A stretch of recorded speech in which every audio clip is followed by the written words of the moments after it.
but we'll try. These rats wore dirty black suits which ran as they pleased in broad daylight through the streets and swarmed the houses so that folks could put their hands or foot down without touching something furry. When dressing in the morning, they found rats in their underpants, petticoats, and their hats and boots. When anyone wanted a bite to eat, the rats had been there first.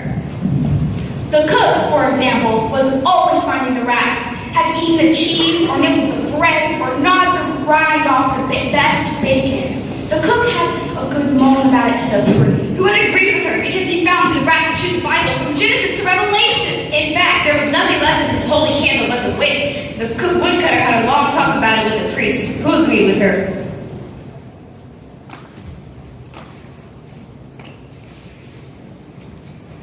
So the town folks agreed to march down to City Hall, find the politician, and demand something to be done about those crazy rats.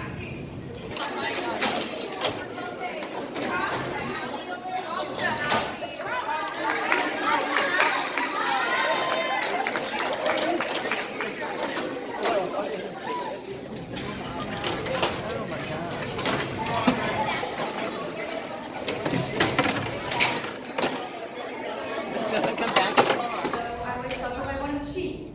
It made me, my father says, more sheep than human, which is true. All my life, I've lived with the sheep. I've drunk their milk. I've eaten their meat. I've washed their fleece, and I've carded their wool. And now that I'm older, I help with the lambing.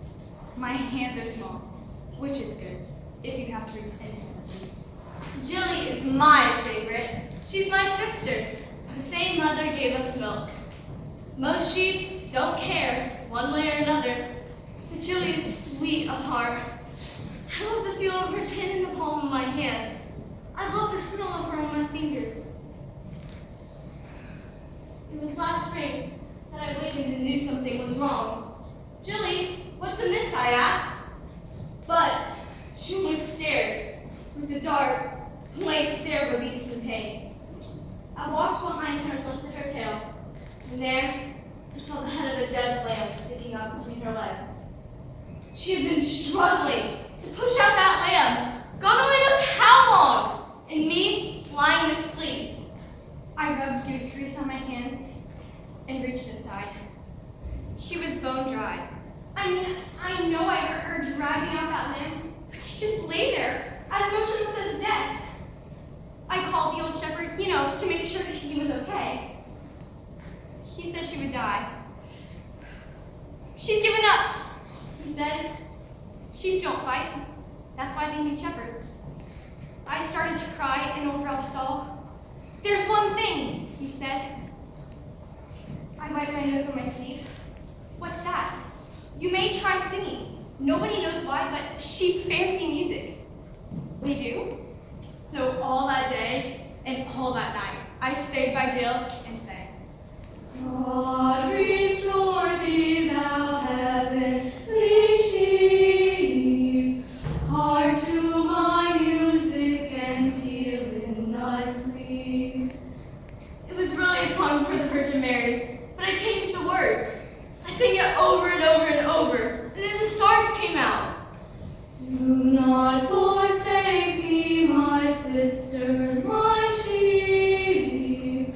Slumber ye gently and heal in thy sleep. I stroked her fleece and felt her chest 100 times. The stars came out, there was dew on the grass, and the morning star rose, and I sang. Best of all in the flock that I tend, my lamb, my Jilly, my sister, my friend, my lamb, can Jilly, thou heavenly sheep, lullaby, lolly, and heal in thy sleep. I sang until my voice was hoarse, and I was shivering so hard I couldn't go on anymore. And then I wrapped my arms around Jill and lay down by her side and slept. I must have slept well, because that night she got away from me. When I woke, the sky was full red, and there was Jill standing up, propping her